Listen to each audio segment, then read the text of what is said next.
नमस्कार, मेरा नाम अशोक कुमार है, असिस्टेंट प्रोफेसर SKR कॉलेज।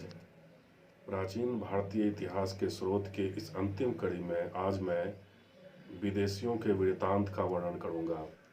विदेशियों के वृत्तांत भी साहित्यिक साक्ष्य हैं। विदेशी लेखकों की धर्मेतर घटनाओं में विशेष रुचि थी, अतः उनके वर्णनों से राजनीतिक सामाजिक दशा पर अधिक प्रभाव पड़ता है। इन लेखकों का समय भी प्रायः निश्चित है, इसलिए उनके वर्णन भारतीय लेखकों के वर्णनों की अपेक्षा अधिक उपयोगी सिद्ध हुए हैं। परंतु यूनानी लेखक भारतीय परिस्थितियों तथा भाषा से अनभिज्ञ थे, अतः उनके सभी वर्णन पूर्णतया सही नहीं है।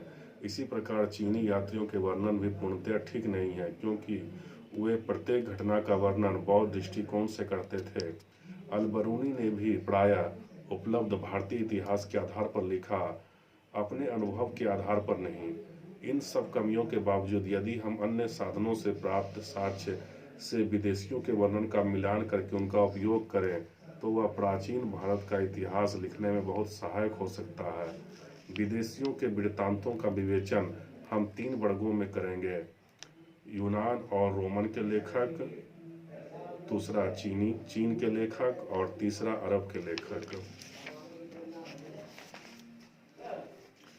आइए सबसे पहले हम देखते हैं यूनान और रोम के लेखक। यूनान और रोम के लेखकों में सबसे प्राचीन हेरोडोटस टेसियस के वृत्तांत हैं।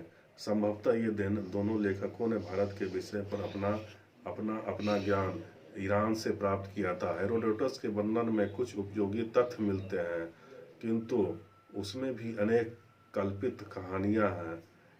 टेसियस के वर्णन में अधिकतर कल्पित कहानियां जो पूर्णतः अविश्वसनीय हैं। इन दोनों लेखकों की अपेक्षा उन यूनानी लेखकों के वर्णन अधिक महत्वपूर्ण है जो सिकंदर के साथ भारत आए थे। उदाहरण के लिए निरियाकस, आनेसिक्रिटस और अरिस्टोबुलस के वर्णन। उससे भी अधिक महत्वपूर्ण वर्णन मेगास्थनीज का। मेगास्थनीज के लिखी पुस्तक इंडिका उपलब्ध नहीं है। यूनान और रोम के लेखकों ने इंडिका के आधार पर अपने वर्णन लिखे। इन लेखकों के वर्णन बहुत उपयोगी हैं, क्योंकि उन्होंने उन तथ्यों को लिखा जिन्हें भारतीय लेखक कोई महत्व नहीं देते थे।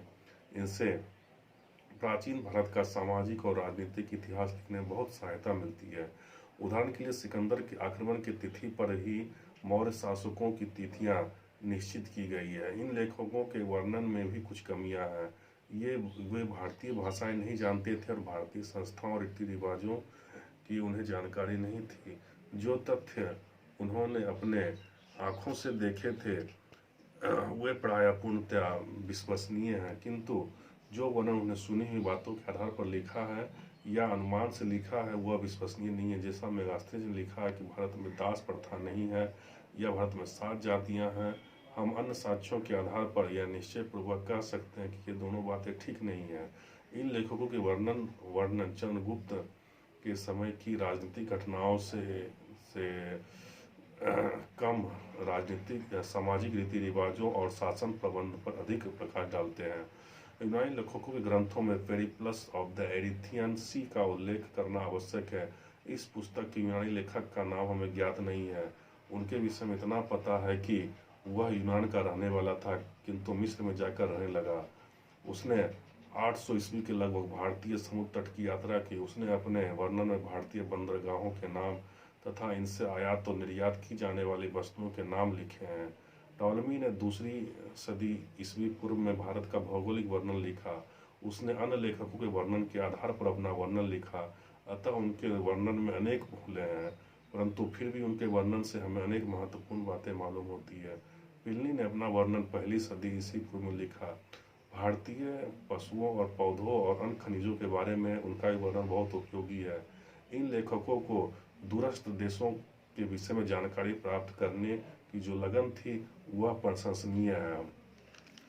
अब आते हैं चीनी यात्रियों के वृत्तांत पर। चीनी यात्रियों के सबसे अधिक महत्वपूर्ण फायान युआनच्वान और ई चिंग के वर्णन है। इनके वर्णन चीनी भाषा में अभी तक उपलब्ध हैं और उनका अंग्रेजी भाषा में अनुवाद भी कर दिया गया। फाहियान 5वीं सदी ईस्वी में भारत आया था और 14 वर्ष भारत में रहा। उसने विशेष रूप से भारत में बौद्ध धर्म की स्थिति के विषय में लिखा। उसे भारत की तात्कालिक राजनीतिक स्थिति से कोई सरोकार नहीं था। युआन च्वांग हर्ष के शासनकाल में भारत आया था और वह 16 वर्ष भारत में रहा। उसने धार्मिक अवस्था के साथ साथ तात्कालिक राजनीतिक दशा का ही वर्णन किया। भारतीयों के रीति रिवाजों और शिक्षा पद्धति पर भी युआन च्वांग के वर्णन से पर्याप्त प्रकाश पड़ता है। 7वीं शताब्दी के अंत में ई चिंग भारत आया। वह बहुत कम समय तक विक्रमशिला और नालंदा के विश्वविद्यालयों में रहा। उसने बौद्ध शिक्षा संस्थानों और भारतीयों की वेशभूषा, खान-पान आदि के विषय में लिखा है। यह हमारा दुर्भाग्य है कि सभी चीनी यात्री बौद्ध भिक्षु नहीं थे, इसलिए उनका दृष्टिकोण पूर्णतया धार्मिक था।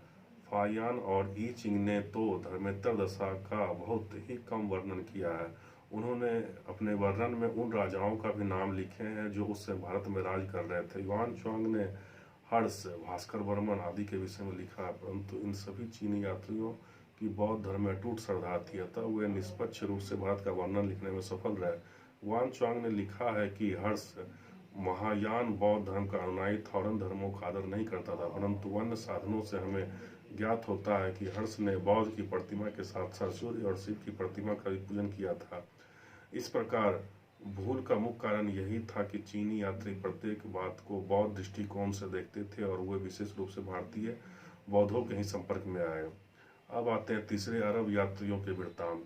8वीं शताब्दी में अरब लेखकों ने भारत के विषय में लिखना प्रारंभ कर दिया। सुलेमान 9वीं सदी ईस्वी के मध्य में भारत आया। उसने पाल और प्रतिहार्ष राजाओं के बारे में लिखा। अल मसूदी 941 से 943 ईस्वी तक भारत में रहा।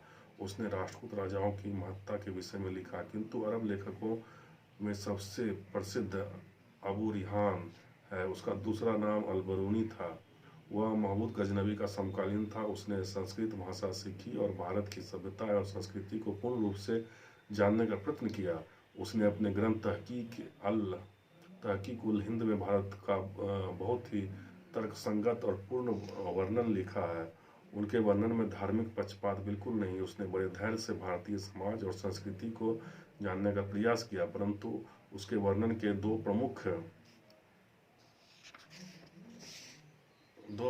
दोष हैं। पहला दोष यह है कि उसने अपने वर्णन में भारत की राजनीतिक दशा के विषय में कुछ नहीं लिखा, और दूसरा दोष यह है कि उसके वर्णन का मुख्य आधार उस समय उपलब्ध भारतीय साहित्य था। उसने निजी अनुभव के आधार पर कुछ नहीं लिखा। अल-बरूनी ने भारतीय गणित, भौतिकी, रसायन शास्त्र, सृष्टि शास्त्र, ज्योतिष, भूगोल, दर्शन, धार्मिक क्रिया, रीति रिवाज और सामाजिक विचारधाराओं का प्रशंसनीय वर्णन किया है। आधुनिक इतिहासकार काल विशेष से संबंध रखने वाली साहित्यिक तथा पुरातात्विक सभी सामग्री का उपयोग करके सही चित्र प्रस्तुत करने का प्रयत्न करता है। साहित्यिक स्रोतों का उपयोग करते समय वह उस विचारधारा का ध्यान रखता है जिनमें प्रेरित होकर लेखक ने अपने ग्रंथ की रचना की। उदाहरण के लिए आर्य मंजूश्री मूलकल्प के लेखक का अपना ग्रंथ लिखते समय मुख्य उद्देश्य बौद्ध धर्म का इतिहास लिखना था, इसलिए उसने बौद्ध धर्म के संरक्षक शासकों का गुणगान किया और अन्य शासकों की निंदा की। इतिहासकार लेखक के वर्णन का सही अर्थ तभी समझ सकते हैं जब वह उनके उद्देश्य को ध्यान में रखे। इसी प्रकार अभिलेखों का ठीक अर्थ तभी समझा जा सकता है जब वह भली भांति समझ ले कि अभिलेख का उद्देश्य क्या था और लेखक की विचारधारा क्या थी। प्रागैतिहासिक काल का इतिहास लिखते समय पूर्णतया पुरातात्विक सामग्री पर निर्भर रहना पड़ता है, परंतु आदि इतिहास और इतिहास लिखते समय इतिहासकार साहित्यिक और पुरातात्विक साक्ष्य का समन्वय करके यथार्थ चित्र प्रस्तुत करने का प्रयत्न करता है। इतिहास लिखते समय यह यथासंभव अपने को पूर्वाग्रह से मुक्त रखने का प्रयत्न करता है। सच्चा इतिहासकार अतीत का वर्णन करते समय उस वर्णन पर आधुनिक संकल्पनाओं को थोपने का प्रयत्न नहीं करता है। आधुनिक इतिहासकार अतीत की विचारधारा का ध्यान रखकर अपने मन में उस काल का परिवेश तैयार करता है, उपलब्ध साक्ष्य के आधार पर उस परिप्रेक्ष्य के अनुरूप तात्कालिक समाज का चित्र प्रस्तुत करता है।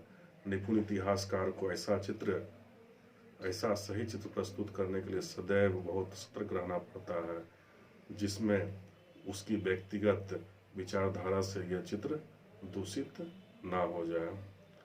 इस तरह से प्राचीन भारतीय इतिहास के स्रोत की ये अंतिम कड़ी समाप्त होती है। और इस तरह से ये प्राचीन भारतीय इतिहास स्रोत से संबंधित जितने भी लेक्चर हुए ये आज की अंतिम कड़ी के साथ ही समाप्त होते हैं। अगले कड़ी में मैं अगले विषय के साथ उपस्थित रहूँगा। तब तक के लिए धन्यवाद।